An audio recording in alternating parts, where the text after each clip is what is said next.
Stižu mi prve pritužbe kako sam lenj, neodgovoran, treba da me sramota zašto mi je bašta u korovu.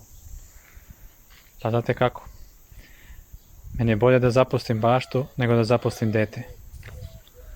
Sad ćemo mi ovdje malo da se brčkamo, da se igramo, da se družimo. A ima vremena i za baštu. Imaćemo baštu i za nas, za naše potrebe dovoljno. I tako ljudi ne znaju da smo se mi tek preselili na selo, da je bilo tu puno posla unutra, oko kuće, u kući, na kući, dvorište, bašta, njiva, dete, poslovi kojima se izdržavamo. Ljudi ne znaju da neko od nas možda bio sprečen zbog zdravstvenih problema da nešto radi u dvorištu ili u kući, ali važno su stavili da sam ja neradnik i šta znam.